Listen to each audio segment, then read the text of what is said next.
And now, a special announcement.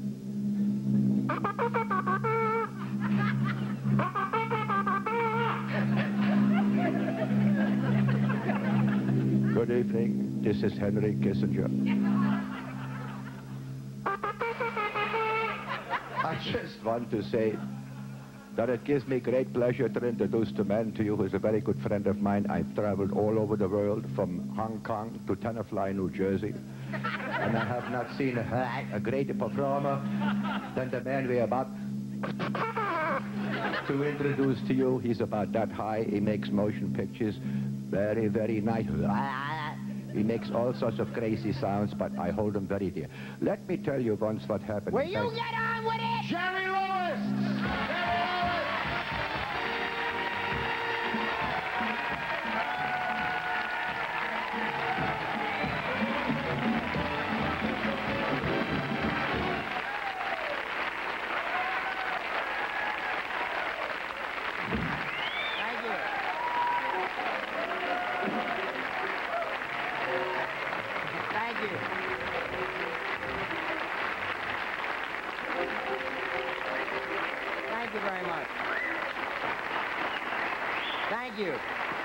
Thank you very kindly. A pleasant good evening to you. You want me to tell you why I get crazy? I mean, I really have to tell you. You know those dumb papers you buy in the supermarket?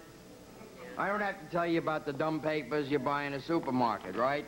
Okay, there's a story in here about my friend Charlie Callas that's disgusting and totally untrue. Charlie, it's not only untrue and disgusting, but I want you to know that I'm going to challenge it. And I'm going to do it because I think it needs to be challenged, okay? Okay. Charlie was in Chasen's on April 2nd. He had a little too much to drink, they say, and he walked out without paying his check. It's not true. It's because it's written here, that don't mean it's true. I was with Charlie on April 2nd, is that right? Right. Okay, yeah. April 2nd we were together, and he never, ever went near Chasen's, Charlie, right? Right, that's right. Never went near Chasen's, okay? I picked him up at the airport, and he said he wanted to go to a massage parlor. Now, I guess his back was bothering him. He had a favorite place called the You Name It, We'll Massage It Love Palace. Naturally, I waited in the car. Let me tell you, it was nowhere near Chasen's. In fact, I asked him if he wanted to go to Chasen's for dinner, and he said no, right? Right, that's okay. perfect. He'd like to have a cocktail first at a place called Time for Leather. Hey! I waited in the car again. When he finally came out at midnight, he said he needed some fresh air, so he took his clothes off. Then he got so cold, he put his raincoat on. Right? Now, the rest of the night, he kept making me pull over to bus stops so he could get out and talk to the women waiting on the benches. He must have been doing some kind of a comedy routine because they were all screaming their heads off. Charlie, am I right? Yeah. Okay, so when you read about Charlie having too much to drink in Chasen's, believe me, it's all a lie. He wasn't there that night, and he left town the very next day for Stockholm to make a porno movie, right? Goodbye. I'll see you later.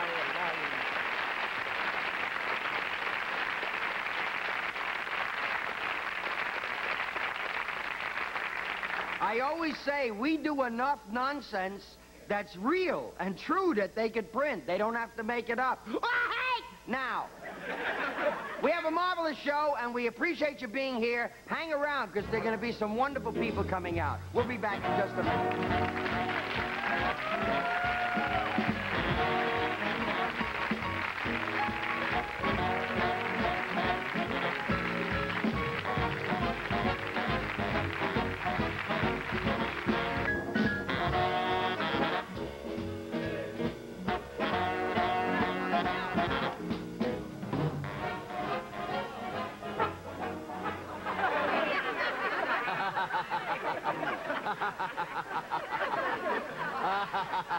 I'm telling you, you got to try Crest. It's so wonderful.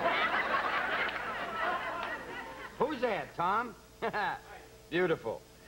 Ladies and gentlemen, when you introduce a guest, when you introduce people that you're delighted to have as part of your show, you research where they've been, what they're doing. In the case of my first guest, as a gentleman, I could read on and on and on. I can only tell you that he has won the best singing performance, 2 Grammys in 2 years consecutive. He fills Carnegie Hall when he plays there with George Shearing or Maureen McGovern or Jerry Mulligan. I had the pleasure of being at Carnegie Hall a year and a half ago, and I watched the man stun an audience with the magic of his instrument, which is his throat. He has had that instrument for a number of years. It's like really rare wine. It gets better all the time. Would you please welcome the inimitable Mr. Mel Torme.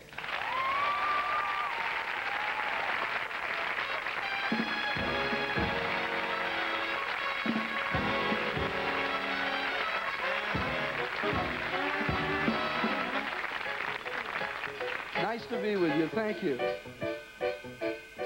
Yesterday, I knew where I was going, and though I knew, I didn't seem to mind.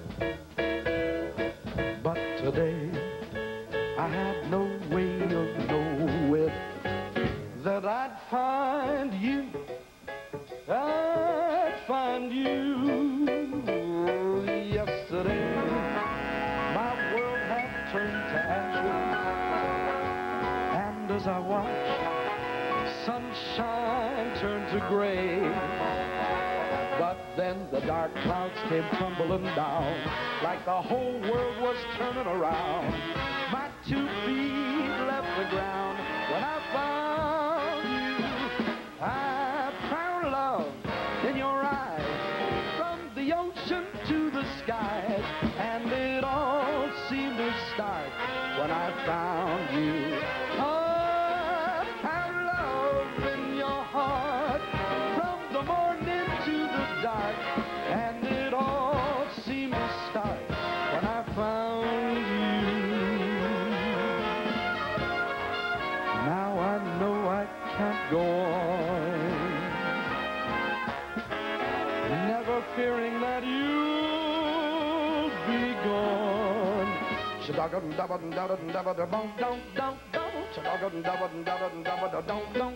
Yesterday, I knew where I was going, and though I knew, I didn't seem to mind. And then the dark clouds came tumbling down, like the whole world was turning around. My 2 feet left the ground when I found you. I found love in your eyes, from the ocean to the skies, and it all seemed to start when I found you. Oh, I found love in your heart, from the morning to the dark, and it all found my heart when I found you.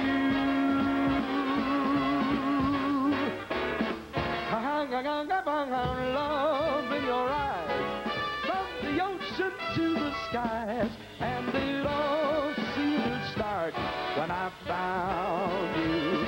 Oh, I found love in your heart, from the morning to the dark, and it all found my heart when I found you.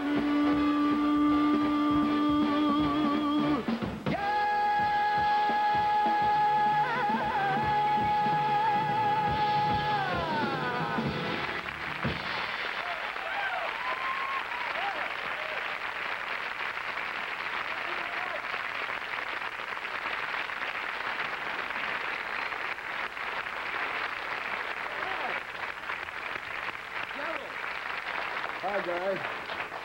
Hi, big fella. Hi, Melvy. Hi, Gerald. Levitch. We're here together again. We're doing it again. You really sound so fair. You just never get worse. Always better. Thank you. I think it's important for you folks to know that Mel and I have worked together in concert and a nightclub so many times. And this is the first time that we have worked this kind of a performance, I guess, since we know one another. I want to... Not exactly. Not exactly, because you hosted one time the John Clarkson show And Yeah, oh, yeah, right, yeah, and I yeah. was a guest on it. We also did a thing on Merv together. That's right. Yeah, but I didn't host it. I hosted Johnny's Yeah, show. right. Right. Okay. Forgive me, I forgot. I like this. I like this. Yeah. This is good. This is terrific.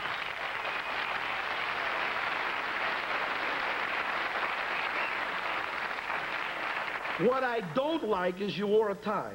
Well, let me explain that. You wore a tie. I know that Dale told you that I wasn't going to be wearing a tie. My but manager I said it was prefer gonna be- not to wear a tie, but as a host of a show, for Yeah. God's sake, you have to. They're looking out there, for God. You I know that certainly in understand Little that. Rock and Pasadena, they can see us in person, you silly twit. I want you to meet, I know you know Charlie, but I want to bring Charlie on. I didn't introduce him formally. Ladies and gentlemen, a super funny man, Charlie Callas. Come, Charlie.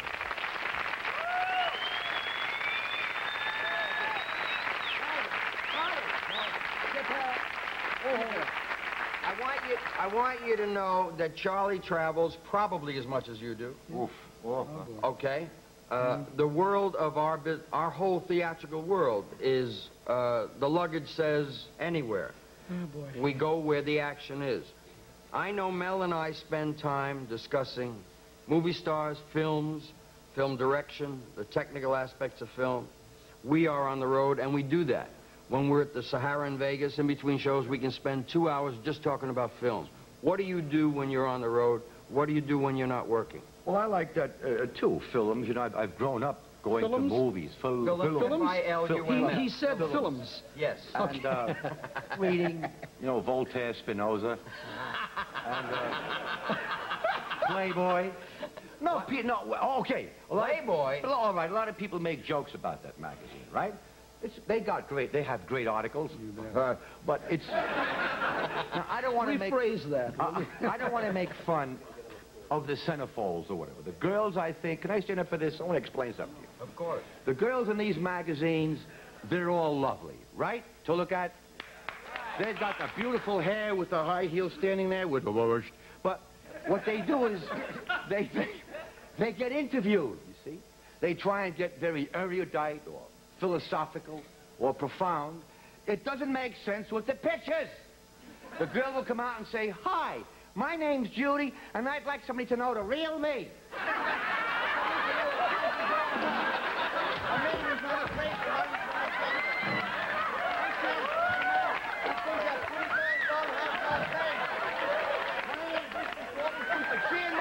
Smile on my face. True, I didn't make it up. It's true. All right.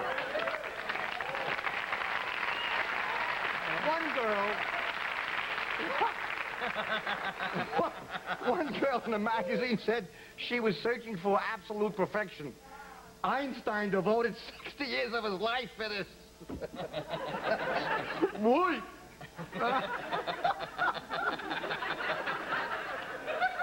Charlie, were you at Chasen's that night?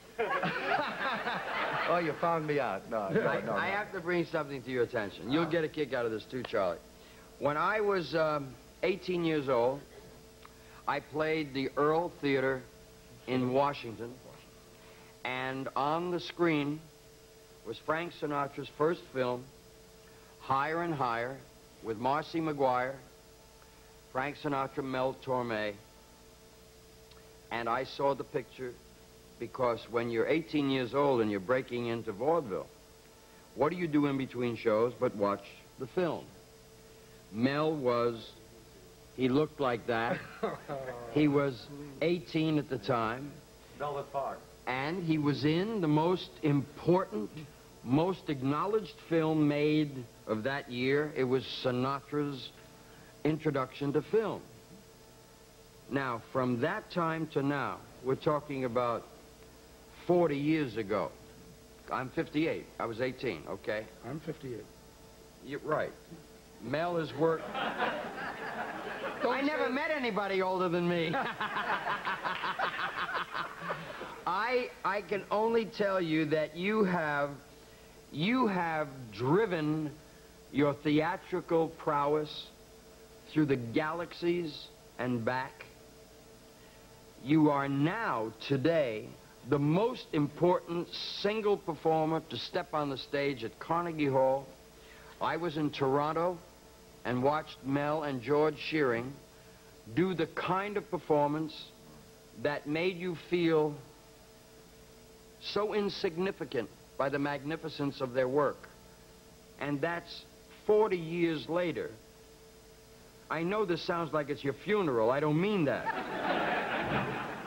What I want to know is, where does the energy level and the anxiety to walk out on a stage and perform that song as you did, where does that come from after that many years?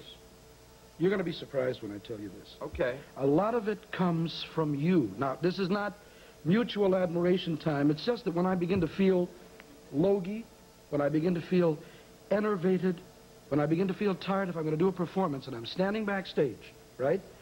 I think about Jerry, and before I walk on the stage, I go, "Oh, Harry!" All right. And it works.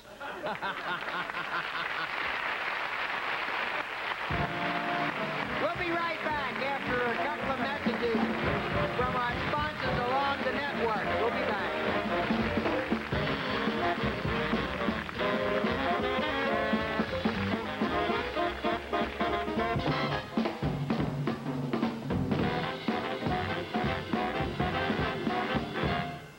Oh, hi. That was good. That was good. You can applaud. It's all right. Don't be afraid.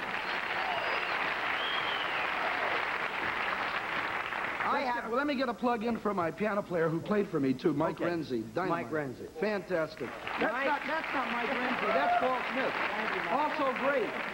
Also great. I have a couple of distinctions, ladies and gentlemen. One, that I can do a number with Mel Torme. Two, it is arranged, constructed, and built by Mel Torme, because in Vegas, one year I had an idea. I'd love to do a kind of a duet with Mel Torme. I'm one of his big fans. So I thought I'd call Mel. I said, "Mel, make me an arrangement so I can play it on tape and let the audience know that I can sing with Mel Torme." He says, "I got one better for you. I'll come and do it with you." He not only did it, wrote it, created it, but it was such a huge success that we've both been out of work now for 3 years. So we'd like to do it for you now and see what it sounds like. Maybe okay? it'll be the end of I hope to God.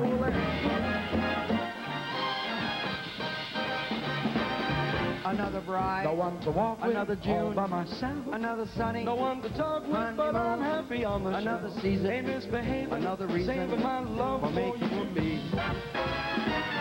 You gotta The days give are a the little, happiest, the take are the a little, happiest, kids and are make the your poor happiest, heart break dogs are a the little. happiest. That's the story of, that's the story happiest, of love. way back home. I'm so hot and bothered, I don't know my head's going from my ear. I worry something awful each time you go, but what's more when you're near? Tiptoe to the window, Why must you by be the mean window, to me? that's where I'll be. Come Jeremiah, on, tiptoe to the window What you mean with me. Jeepers, creepers, where did you get those peepers? Jeepers, creepers, where did you get those eyes? It's very daring, the continental, a kind of rhythm, strictly ultra-new. It's very special, the continental, because it does what you want it to. Jerry. So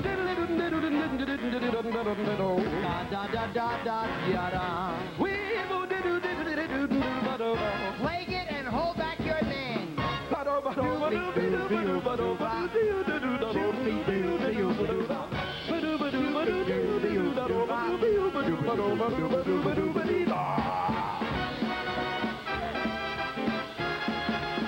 You sinners, I'm racking my brain to think of a name let that to give to this harmony tune so Perry can creep. up to heaven Maybe and old Bing sing. will give it a fling. Sing, you That'll start everyone sinners. humming a thing.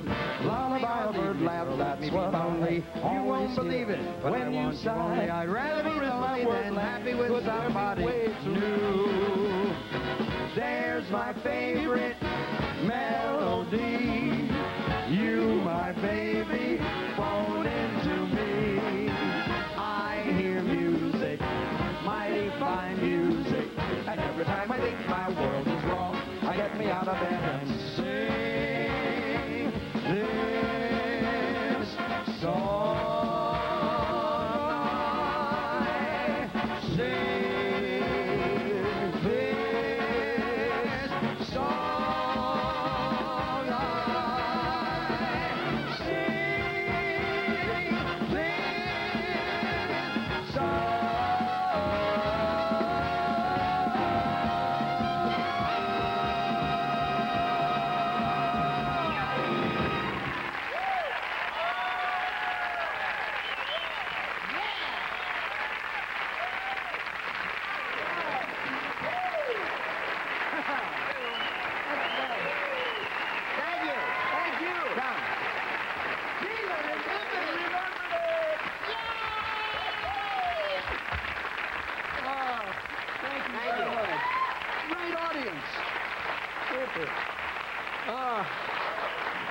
was fun. That's 24 songs, I think, right? Yeah, about 24 songs. So when he came to me in Vegas and said, I've got what you want, I looked at the layout.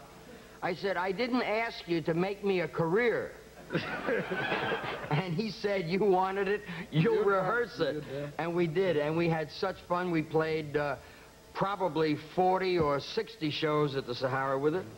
And up in Tahoe, too. And we haven't done it in 2 or 3 years. That's right. I think we did it one night on the telethon. On the telethon, right, yeah.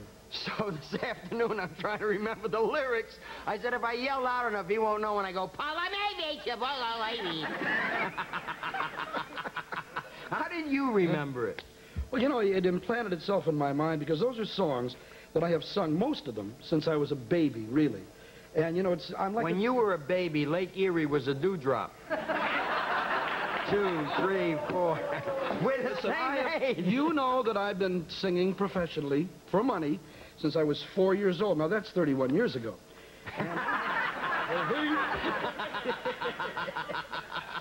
You know, between the two of us, how long we've been performing? This is my 53rd year. And it's my 50, let's see, I broke in at the age of 4. It's my 54th year. Okay, between us, it's 107 years we're performing. Hey, I'm tired.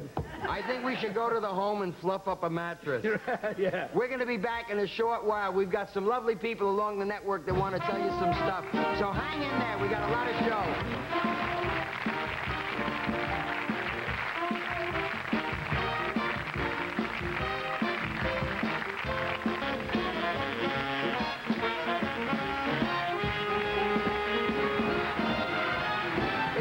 Estimated that some 2 million people will have plastic surgery of one kind or another over the next year. Our next guest is undoubtedly one of the leaders in the field. His clientele includes some of the leading stars of Hollywood, which is probably why he calls himself the Mr. Fix-It of the stars. Ladies and gentlemen, a big round of applause for Dr. Reingold Wetz. Dr. Reingold Wetz.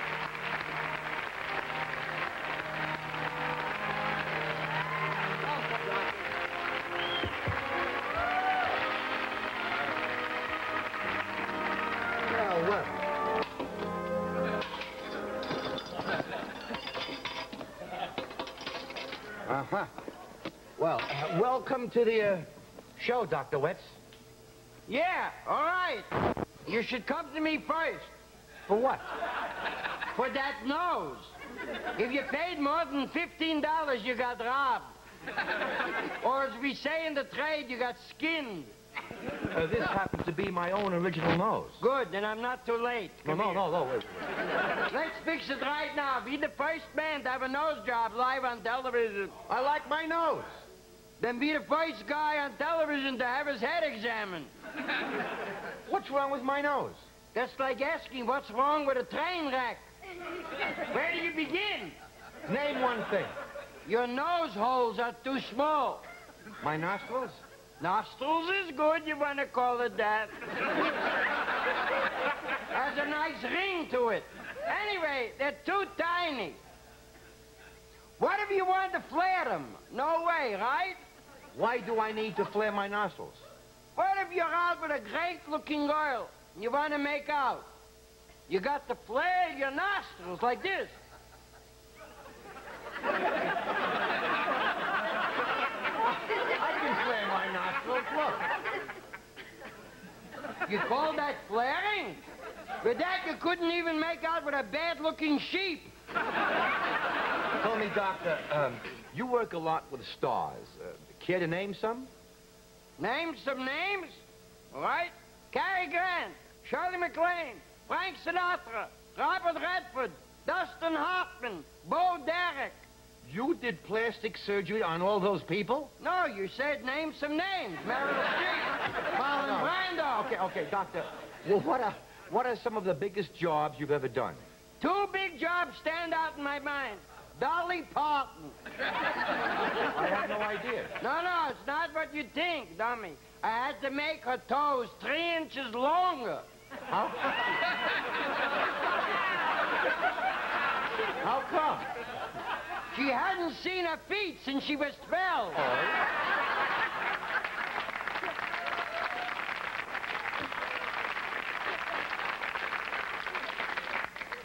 Whenever she put her shoes on, she keeps saying, "Where's the feet? Where's the feet?"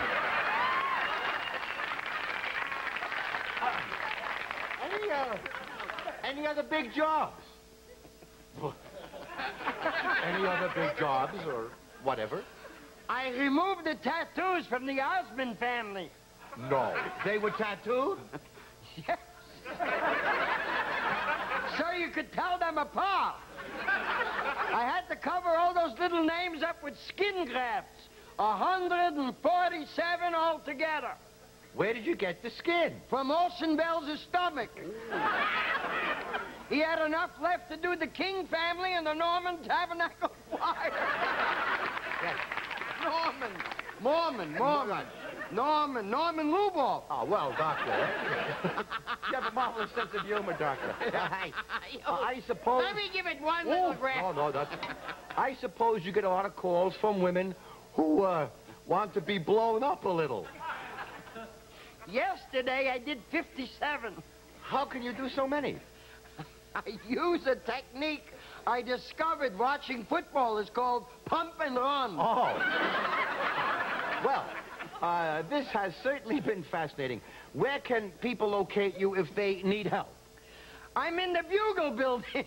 Oh, the Bugle building, yes. Know it well. Yeah. The Bugle building. How about that? I'm in the Bugle building. Yes? The Bugle building. How about that? I'm still there. Wait.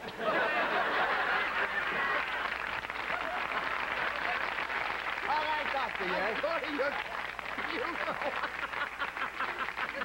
I'm in the Bugle building. I share an office with another doctor. Yes? He's eyes, ears, nose, and throat. I'm lids, beaks, boobs, and buns. Doctor, this has been very illuminating, and thanks for being with us. Just a sec. Oh, What about my song? your song? Jerry promised me I could sing if I did some work on him. So I did, and now show business, here I come. Wait a minute. You mean to tell me you did plastic surgery on Jerry Lewis? I operated on him 137 times last year alone. For what? I have to come in regularly and remove his foot from his mouth. Professor, what are you going to sing? I'll show you. It's a gorgeous tune. Hit it there.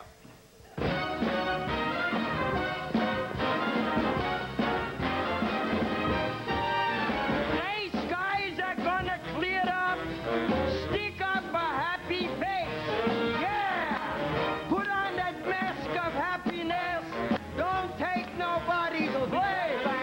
Yeah! Stick on that mask of happiness. Don't go away. We have much more I never fun. knew the reason, so gray skies Okay, are gonna much clear more up. show. Don't worry about it. Put on a happy face.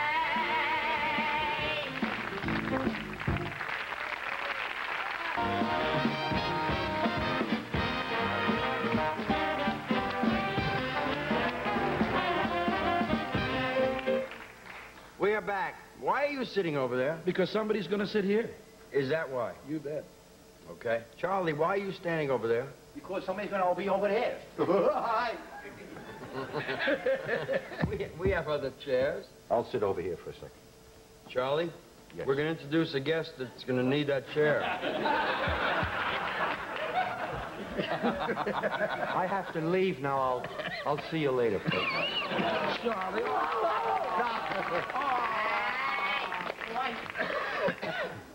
This gentleman that I'm about to introduce was probably responsible for my laughing hardest, well, the hardest that I've laughed in a theater in a long time. I'm going back to 9 to 5, but I have to explain. In 9 to 5, we were in Paris, staying at the Intercontinental Hotel, and they have in-house television. And for the guests at the hotel, they run what is now considered European cable. Well, they had 2 films for the entire time that I was in Paris doing a film there for 3.5 months. I watched 9 to 5 and Scarface, and I've seen them both 337 times. It's the only 2 pictures that they ran at this hotel. After I had seen 9 to 5, seriously, a number of times, I recognized the comic genius of the gentleman who really stole the picture for me. Then I watched him do a show called Buffalo Bill, and I realized that he had the kind of expertise in the field of comedy that I had to get to know. I had the pleasure of doing the Tonight Show with him, with Johnny Carson a couple of weeks ago, and I got to know the man. He's an extraordinary individual, and I'd like you to join me in saying hello to Dabney Coleman, if you will.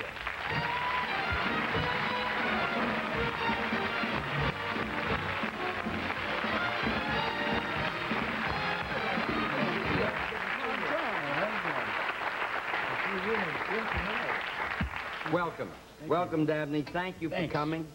You know Mel Torme, of course. Old friends. From about 20 years ago. That's right. Yeah. I want you to know about this man's sense of humor. If I can just impose upon you for a moment, Dabney, I would like to tell the audience what happened before the show, okay? I go in the dressing room to greet Dabney, as I do all of our guests, and he's sitting there alone on the phone talking to his son. I excused myself and I said, I'll wait outside until he's through. I waited a moment or two, and then he opened the door and shook my hand and said, Jerry, come in. And we talked, and we were rapping about a variety of things. And he said, son of a gun, I just hung up on Randy, my son. He is a fan, but the kind of a fan unlike anything you've ever seen, and the thought of my being on your show thrilled him so that I wonder if I can impose on you. Let me call him, and maybe you will say hello to him. I said I would be delighted. Dabney proceeded to dial the number, got his son on the phone, said, Randy, I want you to talk to somebody. He handed me the phone. I said, hi, how are you? Hi, Randy, Jerry Lewis here. He said, oh, hi, how are you? I said, I'm very well. I'm delighted that your dad is on the show. I'm sorry you couldn't be here tonight, but please feel free to come tomorrow. We're going to be doing a couple of shows, and you're more than welcome. He said, thank you so much. I'm such a big fan of yours. I said, thank you very much. I said, here's your dad. I handed the phone back to Dabney, and I hear Dabney say, Randy, Lewis, Jerry Lewis. The comedian, Randy. That's his sense of humor. And I'm sitting there like an idiot wondering, who the hell was I talking to?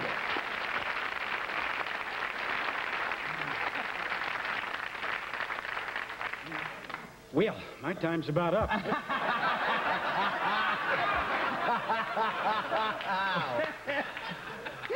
It's so nice to have you with us, Dabney. Same here. Thank you. you. It's an honor. Thank you for coming. And I want you to know that I am such a fan of the show. Well, I told you that. I love the show. I love Bittinger because he's such a wonderful character, but I'm kind of envious at never having an opportunity to play that kind of a character in comedy. But you're an actor playing a comic role, and that's a unique set of circumstances, and I'm sure that an audience is intrigued with an actor, quote, unquote, playing a comic role, because so often they never allow us to interchange those two factions. But don't you think it's just a choice of the actor, that the writing is, I mean, if an actor is given a part, it's just his choice to play it as an actor. If a comedian gets a part with the same words, he makes different choices. It's up to him to make those choices, that's right. All. But I did a movie called Tootsie, in which Sid Pollock played the director, was the real director. Right. Also played the agent. I'm sorry, not the director, but the agent. And Sid Pollock was my teacher at the neighborhood playhouse. Sid Pollock is not a funny guy. I don't know whether you know him. You know him. I know you. Sure. Not a funny guy. Very bright, bordering genius. Dabney said that, Sidney. But not funny. And now, to me, he was as funny as anybody in that movie because he acted that as he taught us to act, which is just absolutely play the reality of it, and if it's funny, it will be funny. If it's not, you're in a little trouble, but no amount of face-making or whatever else is going to save you. If the writing isn't there, and he was great in that. Sid, hi. I thought you were great too, Sid. He's a marvelous director, and you had an opportunity to work with a guy that, unlike some directors, know exactly what they want, and they can contribute with the actor. Yeah. I think you had the same thing with Colin in 9 to 5. Colin, he contributed what he wanted, a lot, or at yeah. least Sid has done it a lot longer, though, and he's a lot. He knows probably more what he wants. Now, I think what Colin eventually got from all of us was terrific in 9 to 5. Colin Higgins we're talking about. But Sid comes in there, boom, he knows exactly what he wants, and he gets it. Well, in deference to Colin, he was he's from England, Australia. Right? Australia. Well, give me a break. I can't know everything, Dabney. That's all right. He's from down under, as it were. Australia. And wait a minute. Biggest life. Did you rehearse with him before you did the picture? Yeah. Dabney, are these tough questions? Yeah, we rehearsed. Read his lips. No, yeah. No, we just made it up as we went along. Funny people got together. While we're getting the host said, let's put on a show to fluff up his pillow, we'll be back along the network in just a moment after a few words of business. I'll be back with Dabney and with Nell, and I swear...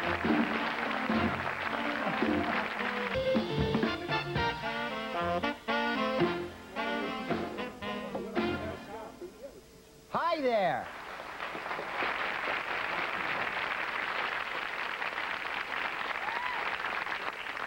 You know, in any talk show you see, the performers on the stage with the host knows damn well that they're coming back. See, but they like to make it look like, oh, hi. We knew we were coming back. Is this on? Dabney, you just finished Cloak and Dagger. It's a movie. I don't deny that. And I want you to know that I know that. And I'm curious. You work with Henry Thomas, the little boy from E.T.? Yes, yeah. Tell me about that. Well, he's everything that we hope that he is. He's a sweet little kid. The kid in E.T., Henry Thomas, except he's now 2 years older than that. Steals the movie from me, but, you know, I hate him for that. And so, no, he's just a great little kid and a great little unshowbiz little boy, and he's marvelous in this movie. I'm anxious to see it. Tell me about Broadway. You saw how many shows? I saw 3 shows in 3 nights. I was there 3 days. I saw the Sondheim show, Sunday in the Park with George twice, and I saw Dustin Hoffman blow the entire theater away in Death of a Salesman. Did you see that? No, I've got to see it the first thing in New York. Oh, my God. You know what? Unbelievable. What makes me feel a little odd about seeing... I know Dustin's wonderful in it because I've heard that. Yeah. But I go back a little ways when I saw Lee Cobb do Death of a Salesman, and I cannot equate these two actors. Totally different performance, but this is valid. And I saw Frederick March in the movie, of course. Yeah. It was a favorite of mine. But this is totally different, but he makes it absolutely work. It's incredible. I'm really anxious to see that. Yeah. What And- did you see? I saw Sondheim, that Sunday in the Park with George. Oh, yeah, yeah. With Mandy Patinkin and Bernadette Peters. Yeah. Who's not an unattractive person herself. No, definitely. Lookable. I know she's a girl because she dances backwards. You ever watch them? Yes, yes. Let me ask you about Broadway for you, I get Dad. scared up here with dialogue. Why are you scared? What are you scared about? Now I feel better. Just go with the flow. Why are you scared? Well, what did that mean? I know she's a girl because I saw her dance backwards. What? Does anybody have a clue what that means? The important thing is you never challenge when someone says anything like that, Dabney. It's like Merv Griffin. You get on there and he says, can he play tennis? He's a two-bandage player. He said to me, right, Dabney? A two-bandage. A what? I don't know what it is. I don't know what the hell that is. I don't What's that either. got to do with dancing backwards? It's crazy. It's the same Did you ever craziness. dip? Not with a guy, no. No. Not with Merv, I know. Why are you looking at Broadway shows? Do you want to do a Broadway show? I do. Do you? Certainly do. Why? All the same reason all 3 of us sitting up here want to, I guess. I don't know. I like this. You don't mind It speaking scares for me. It yourself, really Dabney, does, do but you? it does. I don't want I to do a resent any Broadway. kind of break-in. I'll tell you that when Oh, I'm talking. I'm When sorry.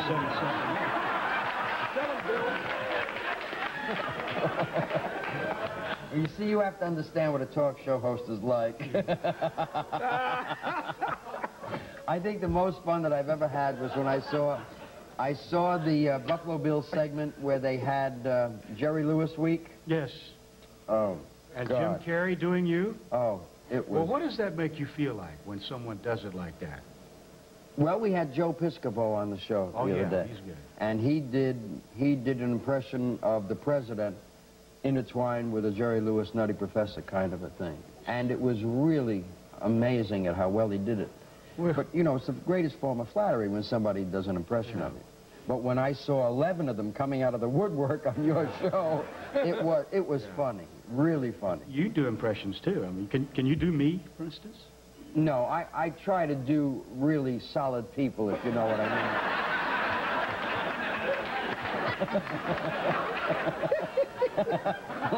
Like Vaughn Monroe and Billy Barty. Those are some of my best impressions. God, are they still going together?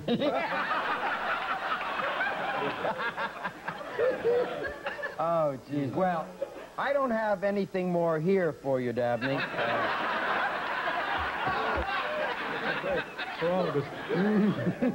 I am curious, though. You are very, very... And mean as hell.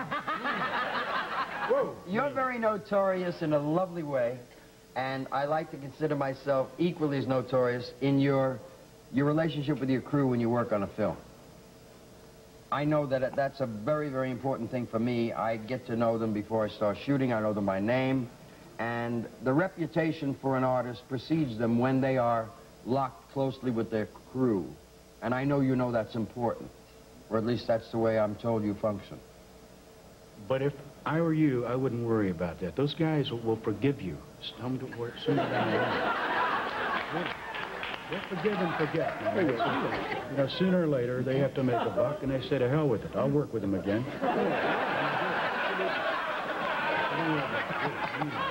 It's going to be all right. Yeah. I appreciate that.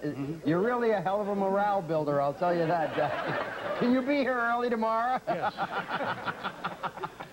I really want to know what your feelings are working with the crew. How do you... Well, it depends on the crew. I know what you're alluding to. The crew on 9 to 5 and the crew on Buffalo Bill were exceptional people that, I don't know, they somehow transcend just doing a job, and they become a part of the show.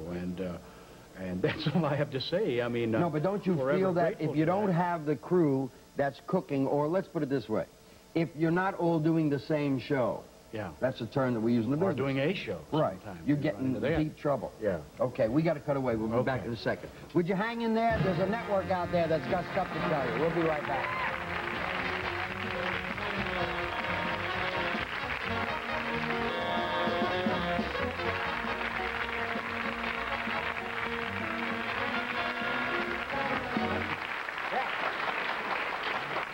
As they say in the trade, we're back. We could never do a show like this without the assist of some marvelous musicians, and I would appreciate you joining me in thanking Mr. Lou Brown and a marvelous orchestra.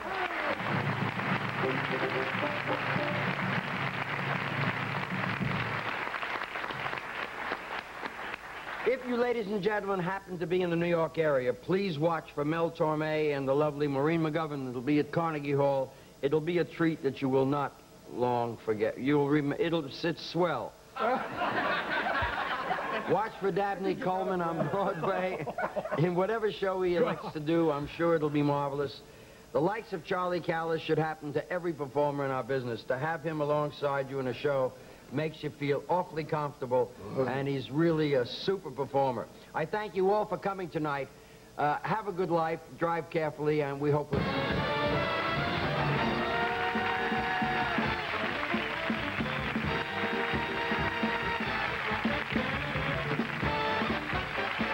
Of the Jerry Lewis Show's stated at Sheraton Premier, Los Angeles' most distinguished hotel, where you'll enjoy the pleasure of premier living.